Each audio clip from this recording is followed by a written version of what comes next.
This is Chad with BeGoneForGood. I've had the Africa Twin for about 3 months now, and I decided I was going to run through a real quick video about the bike itself, the reasons I bought it, things that I've been impressed with, things that I've been surprised about, and also everything that I've done to it, from the crash bars, skid plate, to the tail guards and the luggage that I'm carrying, just so you can get kind of an idea of how the Africa Twin is performing after 3 months. I know that this is a big bike that's out there right now. I know a lot of people are interested in it. A lot of people are excited about it. I have the DCT version, and I'm looking forward to kind of any questions or suggestions that you have about things that you'd like to know about the bike in the future. Stay tuned.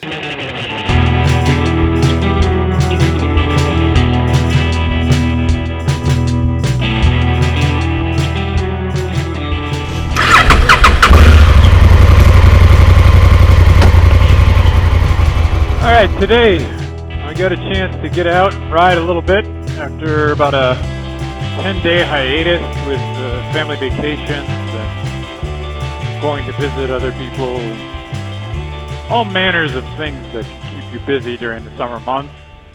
And while I was out there, I realized I should probably put together a little something just talking about the Africa Twin over the last 3 months, what I've done, what I feel about it, any impressions that have changed from when I first got the bike, any things that I've noticed now that I've had it for a little bit. Because my initial impressions were pretty fantastic with this bike. And although it's held up, there have definitely been some surprises and things that have come to me with a much more powerful bike, with a taller bike, with a more rugged off-roader that didn't occur to me when I first had it. So first, let me talk about some of the impressions I have about the Africa Twin and why I think if you're on the fence about this bike in any way, I urge you at bare minimum to go take a test drive. But if you're further along than that, I would say just get the damn bike. It will not let you down. It's a fun ride. It's an agile, capable ride. I have the DCT model, which I was a little wary of myself when I first purchased, and have been really, really happy with everything that's come through with this bike. I was worried that the automatic would be kind of cumbersome and maybe even get in the way of the fun of the ride, and it doesn't at all. In fact, I would say it opens it up quite a bit, makes it a pretty enjoyable ride out there. I would argue that maybe this isn't for everybody, but it definitely works really well for me. So if the DCT maybe doesn't fit for you, then so be it. But it is a really fun bike to ride, and ultimately that's kind of why I'm out here. My days of going to the Badlands in Honduras on bikes may be limited, or at least put off for a while with 2 little ones at home, so I'm happy just to be able to have some fun on a day like today, going from one house to another, or picking up groceries, or if you've seen any of my previous posts, just tooling around for 20 minutes at a time, just getting an opportunity to get out there and feel the wind against me a little bit.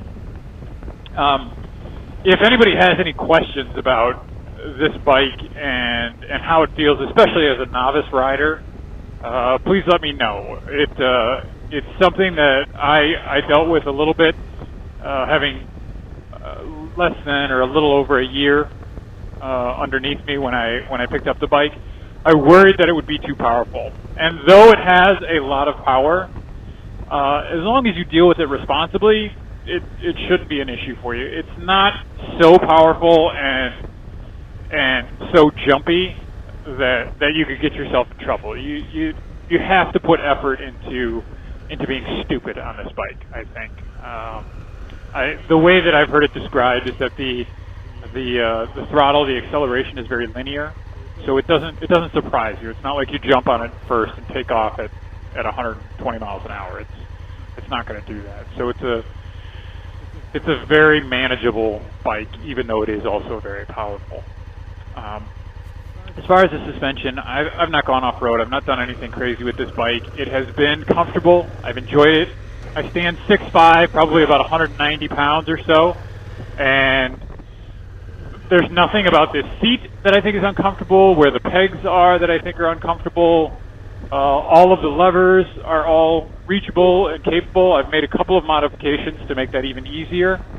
But as a stock bike, I was really, really happy with this, and think that even without any changes, this could have been a long-term easy ride without too much difficulty. The things I would like to get into now are a little bit of the changes that I made.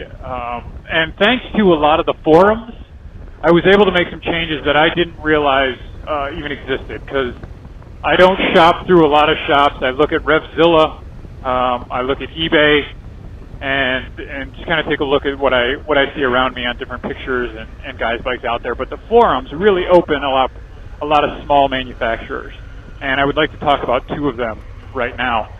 The first is for the Batson windscreen riser. I didn't think that this could be a workable model. I didn't think that it would be something that would give the OEM windscreen enough lift to push air over my head. But I talked to the guy who makes it, and he essentially said to me, "Hey, get it. If it doesn't work for you, I will make sure that I find you a buyer out there that, with maybe an extra $5 off, will buy it off your hands. So, you sunk $5, maybe $10 worth of shipping into it to get it, but you can get rid of it. You can offload it." And I knew that would be a possibility also, because I see requests for these things all the time, and he seems to always be backlogged because they are in such high demand. So I purchased it. I mounted it in what felt like maybe 5-10 minutes. It's a super, super easy install. As long as you keep your eyes on the rubber washers that hold the windscreen on, it's a cakewalk. Once I got it on, I put it up to its highest level and have never changed it since. It is a really well engineered, super strong piece of metal that does exactly what you need it to do in raising the OEM windscreen. A couple of reasons why I settled on the Batson as opposed to the Madstead or any other windscreen that was out there. I looked at the Jivy as well. The Batson was cheaper, and secondly, which I think was also pretty vital, it keeps the OEM windscreen, so all of the lines of the Africa Twin stay the same. It's still a really, really good looking bike. The windscreen is kind of an unusual shape with that teardrop bottom on it. It doesn't change that, it just raises it a little bit. So although it's a different look, it still seems to fit with the bike. It doesn't look like something that's unusual on the bike the way the Jivy does, the Givy or whatever it is. That windscreen, though it is effective, definitely looks like an aftermarket windscreen. With the Batson on here, I can keep the same windscreen, get a little bit of rise, and take care of everything I need done. So I was really, really happy with that. And if anybody needs that information, let me know. He just operates through PayPal and by email. So it's a real, real small operation, but super, super good with customer service. We'll talk you through any issues, questions you've got, and make sure that you're getting a product that you're happy with. One of the second ones, and I actually thought of a third. The second one is it's almost a knockoff, I guess, of the Camel windscreen brace or whatever they call it. But honestly, I don't think the Camel's as good. The Camel stretches across the front and mounts to the GPS mount on the windscreen, and I don't think it looks as good. I don't think it's as effective. This one is basically just a large U that goes from one point of the windscreen around to the other point of the windscreen, and mounts underneath as well, the same way that the Camel does, and it's super solid. It's got small bars, it's completely unintrusive, and I think does a really, really great job of stabilizing that whole upper arm piece, and I'm really, really happy with that as well.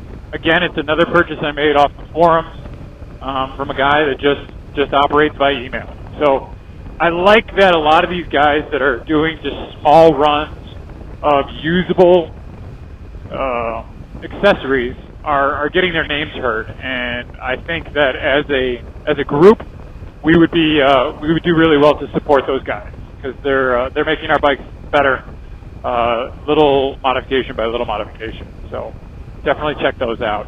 The last one, and everybody talks about this, I didn't believe it could work. I didn't know how it could work, but the fork blast cover that sits over where the fork holes are. I heard there was a lot of buffeting that came through that spot. I didn't realize how much it was until I put this little $30 piece of plastic on there. And I've seen a lot of guys cut them out of rubber for themselves and just mount them. That's fine. But I would suggest that if you've got an Africa Twin, you're having any issues with buffeting or wind turbulence, anything along those lines, get that fork deflector in there first, and then worry about a higher windscreen, changing your helmet, anything else. That little tiny piece of plastic has done wonders for my comfort behind the bars, and it's just spectacular. Again, another thing I found on the forums, just nosing about. Some of the more robust changes that I've put on here, or farkles, I guess, that I've made, are the alt-rider set of crash bars. I've gone from top, bottom, and the middle, which hold the top and bottom together. I did the whole thing all at once. It is a little bit of work, as all crash bars are. You'd want them to be, if they're mounted to anything that's easy to get to, you probably don't want them. So it takes a little bit of work, but it's not difficult work. It's just kind of really getting precise about getting your tools in there, getting little bolts out so that you can put in other pieces, and making sure that you're doing the right stuff all the way along. Because again, this is the sort of thing you don't want loosening up or rattling on you at 70 miles an hour as you're going down the road. So make sure that you're doing a good job with that. The alt-rider stuff, I like the look. Again, it follows the lines of the Africa Twin, which I believe kind of shows that they were actually paying attention to this bike when they engineered them, as opposed to just slapping something that fit onto the bike and going from there. This looks like a really, really solid piece of metal, and looks like it will do a great job of protecting the bike long term. So very, very happy with that. I also added my own little recon braid to the bars that serves no practical purpose, just really I thought looked good and I had some time to kill, so I put them on there. I've caught some flack for it because these are supposed to be utility bikes, and here I am prettying it up with a bunch of rope. So there's a video on that as well, a couple of pictures. You can read some of the comments because it's pretty funny, some of the blowback from there. One of the other things that I did was put the alt-rider bash plate in. I am going to be attending Overland Expo at the end, or the beginning of November, and with the courses they have up there, the suggestion is that you put a full set of protection on your bike. So I picked that up, even though I am primarily a street rider. It is a really, again, alt-rider is making some really, really great stuff. If you're looking for accessories for the bike, you would do well to take a look at the website. It's not cheap, but nothing that is quality generally is. So their bash plate goes really high. It's really wide, so it protects a lot of the stuff that I'd want protected. There's no casing or exhaust pipe that is exposed after this bash plate goes in. So I'm very, very psyched about that. They have an extension that goes onto the center stand, which I don't know how valuable it is, but it does kind of complete the underside and making the toughest paneling down there as possible. So I picked that up. It's not a very expensive item, and it's super easy to install. The center stand I also put on there. I chose the Honda OEM just because it goes with the alt-rider stuff. It stays out of the way. It seems to do its job. There's been a recent recall because of the circlip that's on there is apparently cracking in some senses and breaking off, thus leaving that center stand to rattle out or slide out while people are riding or while it's up on the mount and falling on people. So apparently it's a very, very small, cheap change, but very important safety-wise to make sure it's done. I'll be calling my dealership shortly to make sure that happens. One of the other changes that I made, the alt-rider plates on the back for the pillion plate and then the rear luggage plate. I put both of those on. I cannot convince my wife to ride with me on this bike, so I took her seat off, took her pegs off, and put in the pillion plate, so I have a little bit more room to store stuff, stack stuff if I need to. I'm running the Moscow Backcountry 40 just as my daily bag back there in case I need to carry anything. It is very, very good at just about anything. As long as I've got a handful of groceries, it can go on there or in there. A couple of the straps to tie it down, a locking strap to make sure it doesn't go anywhere, and I've got a reasonable amount of carrying capacity on the tail end of the bike without much worry. So I'm very, very excited about that. I also purchased the Moscow tank bag, the Nomad. There will be a video forthcoming of that. I detail some of the items that are in there or that included. And I've been really happy with it. I came from a Wolfman Rainier, which is huge.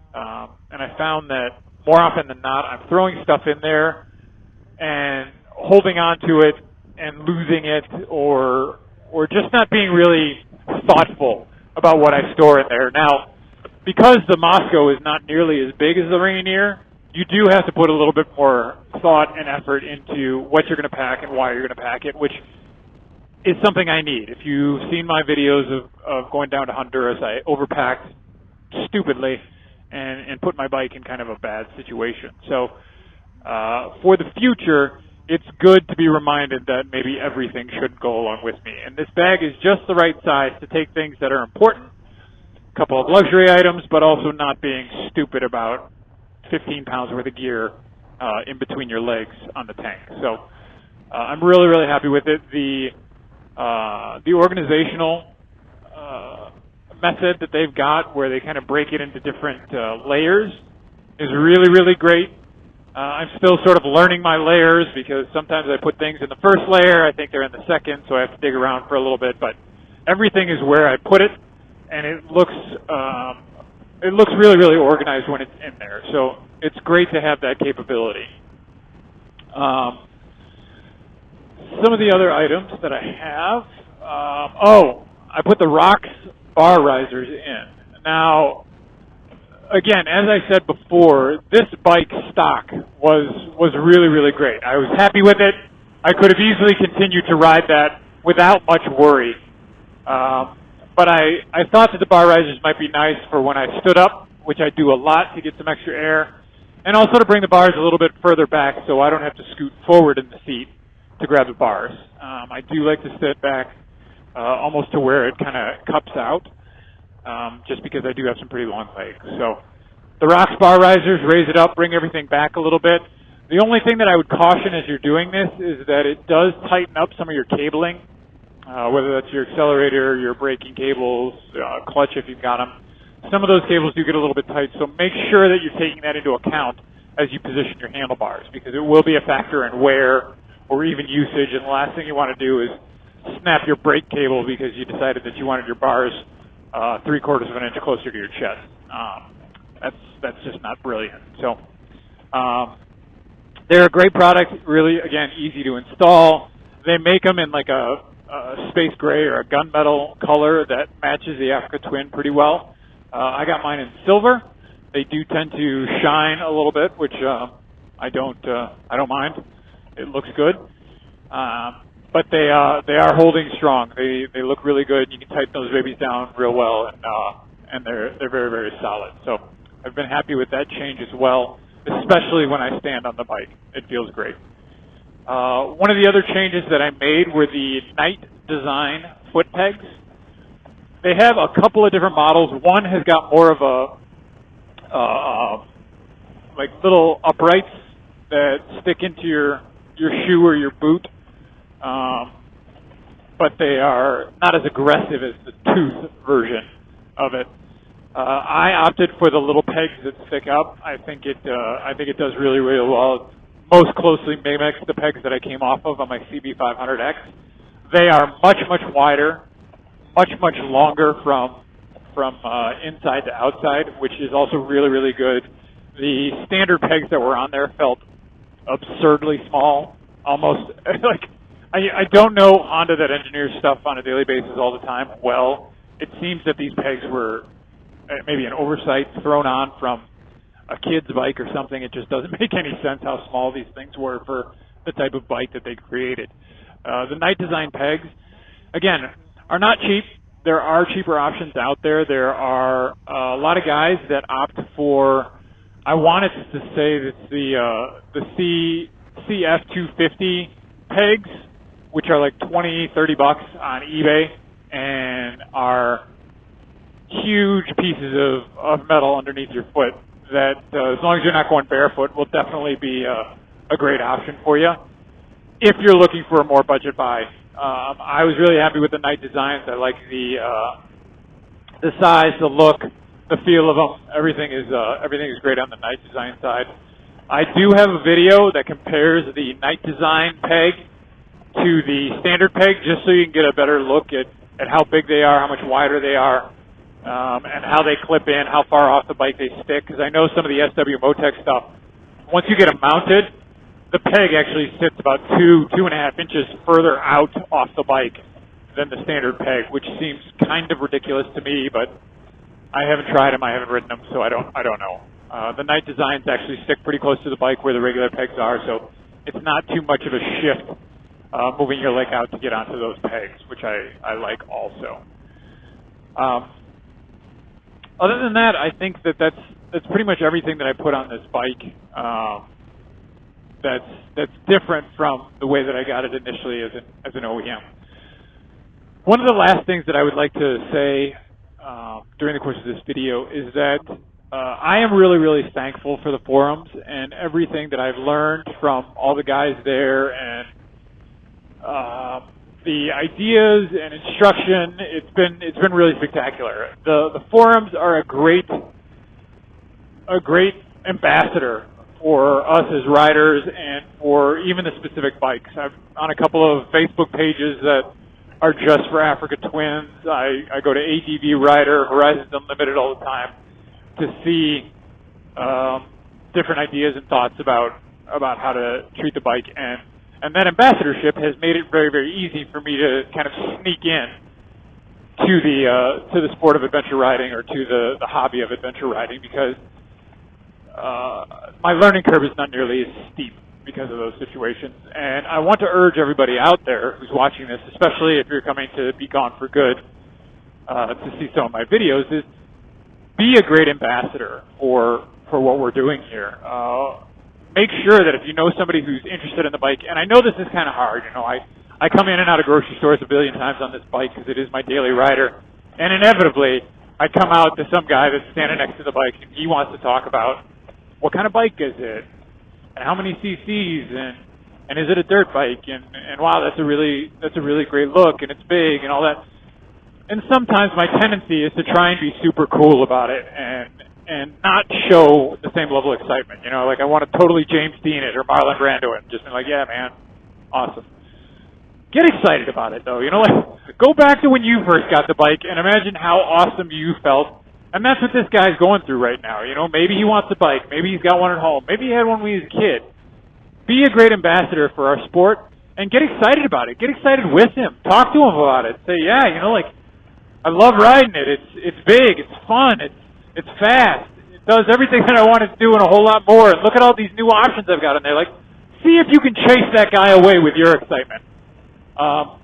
Because that's the sort of thing that'll stick. He'll look at that and go, oh man, that is really fun. This crowd seems great. I want to be a part of it. As opposed to being aloof and kind of arrogant about your bike just because, it's not a fellow rider. And I know this is not something that supposedly Harley or Honda guys deal with nearly as much. It's more supposed to be the Harley and the BMW guys, but fuck it. Be a good Honda rider too. Be a good Harley rider. Be a good BMW rider.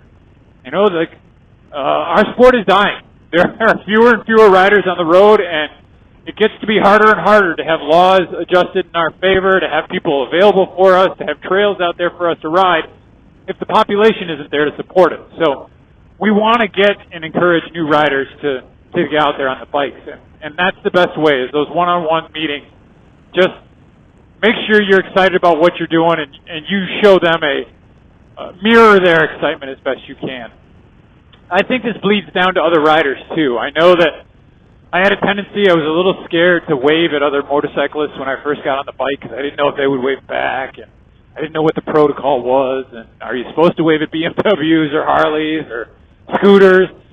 Again, screw it.